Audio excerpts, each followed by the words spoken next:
Yo, today I want to talk about cycling. When I say cycling, I mean bike rides, not any of the other stuff which you might be thinking of.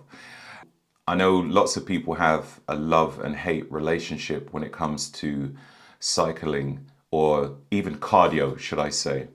But I want to entertain you with the idea that it could be something great to incorporate in your daily activity, or at least a few times a week. Now, I use the bike as a form of cardio, but at the same time, I find that there are many benefits of it.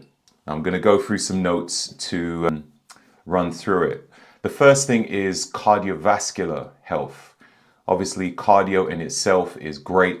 Anything that gets the heart working, the involuntary muscle, is extremely important.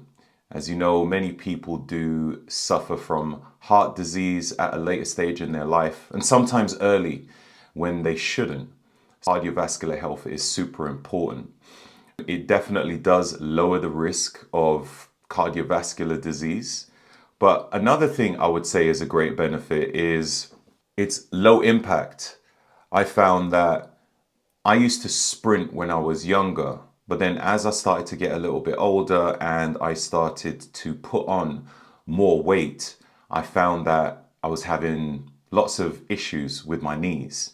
Now, it never got to the point where I needed to go to the doctor or hospital, but I would just have pain and it would take me a few days for the inflammation to go down. I thought to myself, what's another form of cardio? And I would do walking, and walking was all right, low impact. But what I found was I was burning way less calories when I was walking. And not to discourage walking at all, walking is amazing. And I think people should be doing that anyway. But if you want to ramp it up a little bit more, then cycling is definitely a great way to do it. It's a way to put less strain on your joints, and you get the opportunity to see some beautiful scenery while you're cycling. Now, you can cycle indoors in the gym, but I would definitely suggest outdoors as you get the opportunity to breathe in lots of oxygen and that sort of thing. If you are trying to lose weight, then again, cycling is fantastic for that. Calorie control is super important, but other than that, you want to couple it with some resistance training and cycling. Another amazing benefit I found from using a bike is you're really working your leg muscles. When I was running, I was probably losing a lot more body fat, and I would definitely sweat a little bit more. But when it came to cycling, I noticed that my legs were getting stronger and more defined. And also I was able to develop just bigger legs. I found that when I went to the gym, I was like, I don't actually need to train legs today because I'm working it quite a few times a week, sometimes every day. When I'm going to the shop, I might carry a huge bag and I'll put my shopping in my bag, which will create more resistance on the legs.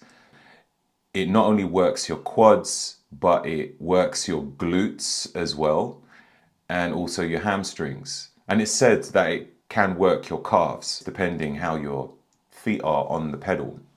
It also helps to work on your mobility.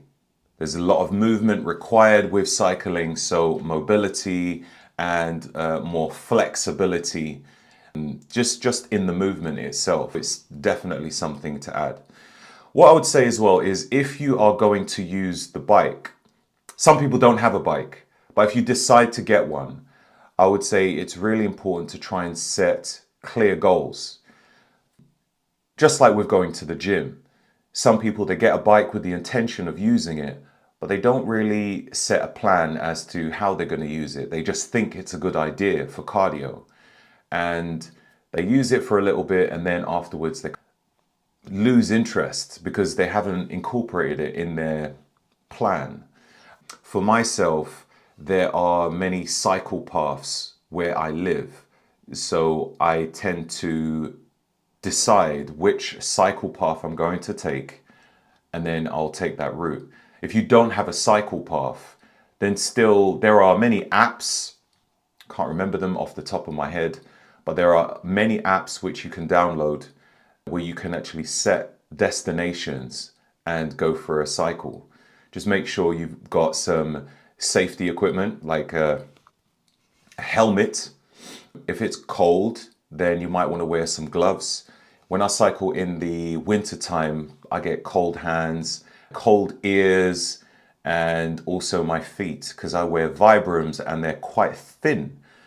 I might even change the shoes that I'm wearing and wear thicker socks. If you want to really utilize the cold weather to burn so much fat, cold is such a way of increasing thermogenesis. So if you want to burn fat, people try to heat up, and that is a way. Anything which creates a form of hormetic stress in the body is going to encourage your body to try to adapt to the situation. Like when people do cryotherapy, going in a cryotherapy chamber, or cold therapy, going in a cold bath. But at the same time, you can cycle, and not only is the movement allowing your body to burn more calories, but the pressure of the cold as well is causing your body to ramp up its ability to keep you warm. It's fantastic. Always plan your journey. When it's cold, you might want to warm up in the house first before going out. But if it's hot outside, you should be fine, depending what part of the world you're in. It's summer right now as I'm doing this video. Warming up isn't really necessary. You'll warm up in no time. But if it is cold, I would suggest to do some dynamic stretches before you go out and cycle. Because if you go out in the extreme cold to cycle without warming up, you may face some pain in your knees, and then it will just be short-lived. One thing you could do is monitor your progress by using the app, or you could use an Apple Watch, Garmin, Fitbit, so that you can track the amount of kilometers or mileage which you've done with the amount of calories that you've burned. And it will give you an indication as to how much calories you're burning on a regular basis. It really depends on your goal. If your goal is to lose body fat, then you need to track the calories. If your goal is not to lose body fat, then you still need to track your calories. You need to know how much you are burning so that you can consume enough food to make sure you're not losing too much weight. But also the mileage. If you track the distance, you can set yourself some goals where you can try and beat the amount of distance that you've traveled, or at least set yourself a minimum that you want to achieve by the end of the week. Some days you might not feel, I don't know, strong, or you might not have the mental agility to get through it. On those days, you may do a smaller mileage or kilometers. You can make up for it on other days. A bit like calories as well. For people who are trying to put on weight, it's not necessarily how much calories you're consuming a day, but how much you're consuming by the end of the week. Now, I wouldn't suggest to ramp up all the calories near the end of the week, but it is about encompassing the total amount of calories, whether it is weight gain or weight loss. But with setting the amount of mileage that you're going to do, it keeps you accountable for just working hard to make sure you've got something to aim for. And also allow yourself to have good rest. Rest is really important. There's days you might not feel to do it because it's mentally, you might not be just geared up to do it because you've got things going on in your life. Maybe it's family issues, maybe it's work related or whatever. But if it's just a mental thing, I would suggest sometimes it's a good idea to just push through that mental block and go and do it. But if it is physical, and your body is not allowing you to do it because it is extremely tired, then definitely take that rest. It doesn't make sense trying to push yourself through it. If my body needs rest, I am resting. Sometimes it takes a little while. You have to sit down and ask yourself, am I physically tired, or am I just mentally not feeling it? And really ask yourself, check yourself, maybe even move around a bit and have that introspective connection with your body to know what's going on here.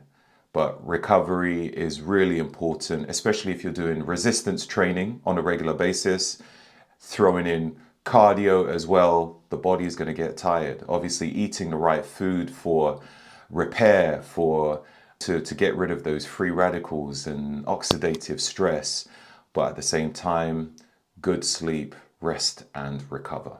Cycling is definitely one of my favorites, as it's just easy. You don't need to be too concerned about your knees. But for people who are sprinting on a regular basis, maybe practicing those sprints is super important, but you could still use cycling as a form of cardio, as a way of building up your cardiovascular health, and sprint slightly less. That's my 2 pennies for today. I hope you found it useful. Just remember to like, comment, and subscribe.